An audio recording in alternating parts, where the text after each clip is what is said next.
இன்னைக்கு சோமவார பிரதோஷம்.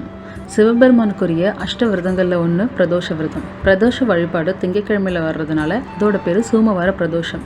பொதுவாகவே திங்கட்கிழமை சிவபெருமானுக்குரிய நாள். அதுவும் அந்த பிரதோஷம் திங்கட்கிழமையில் வந்துச்சுன்னா அதோடு சேர்ந்து வழிபடும் போது நம்மளுக்கு துன்பங்கள், பிரச்சனைகள், என்னென்ன கஷ்டம் இருக்கோ அது எல்லாமே போய் நிம்மதி கிடைக்கும். எல்லா நாளுமே வழிபாட்டுக்கு உகந்த நாள் தான். சில குறிப்பிட்ட நாளில் வரக்கூடிய ஒரு சில விசேஷத்தில் நம்ம சில எளிய வழிபாடு செஞ்சால் கூட அதோட பலன் ரொம்ப ஜாஸ்தியாக இருக்கும். அந்த மாதிரி தான் இந்த சோமவார பிரதோஷம். இது ஐப்பசி மாதத்தில் வருது. அதாவது இன்னும் நாளான்னைக்கு புதன்கிழமை அன்னாபிஷேகம் வருது. அந்த பௌர்ணமி அன்னாபிஷேகத்துக்கு முன்னாடி வரக்கூடிய இந்த சோமவார பிரதோஷம் ரொம்பவே சிறப்புமிக்க நாள்.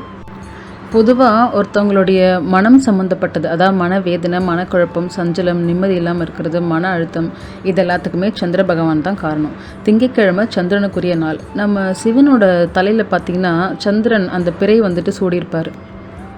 திங்கட்கிழமையில் வர்ற இந்த பிரதோஷம் திங்கட்கிழமை சந்திரனுக்கும் உரியது. இந்த சோமவார பிரதோஷம் சிவனுக்கும் உரியது. இந்த நாளில் நம்ம இந்த பிரதோஷ விரதத்தை நம்ம மேற்கொண்டோம் அப்படின்னு சொன்னால் நமக்கு மனசில் இருக்கக்கூடிய குழப்பம், கஷ்டம், சஞ்சலம், இது சம்மந்தமான பிரச்சனைலாம் நீங்கி எல்லா துன்பத்துலேருந்து நீங்கள் நம்ம குடும்பம் சந்தோஷமாக இருக்கிறதுக்கு இது ஒரு பெரிய வழிவகுக்கும். இன்றைக்கி சாயங்காலம் 4:30 மணிலேருந்து 6 மணிக்குள்ளே பிரதோஷ டைமில் சிவபெருமானுடைய சுவாசமாக நினைக்கிற அந்த நந்தி பகவானுக்கு நடைபெற அபிஷேக பொருள்லாம் வாங்கி கொடுத்து நல்ல சாமியை கும்பிட்டு, சாமி கும்பிட்றது அப்படின்னா அபிஷேக பொருளை வாங்கி கொடுத்து சும்மா உட்காந்து அபிஷேகத்தை பார்த்துக்கிட்டே ஃபோனை ஒரு பக்கம் ஸ்க்ரோல் பண்ணுறது கிடையாது. அந்த அபிஷேகத்தை பார்த்துக்கிட்டே ஓம் நமச்சிவாயன் மனசுக்குள்ளே அந்த மந்திரத்தை ஜபிச்சுக்கிட்டே அந்த நந்தி அபிஷேகத்தை பார்க்கணும்.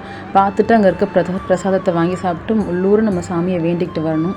இந்த சிறப்பான நாளில் நம்ம ஒரு நிமிஷம் உட்காந்து ஓம் நமச்சிவாயின்னு சொன்னால் கூட நமக்கு அவ்வளோ ஒரு புண்ணியம் கிடைக்கும். ஸோ இந்த நாளை தவற விட்டுறாதீங்க. இது ஒலி தேடல். பக்தியுடன் சுபஸ்ரீ.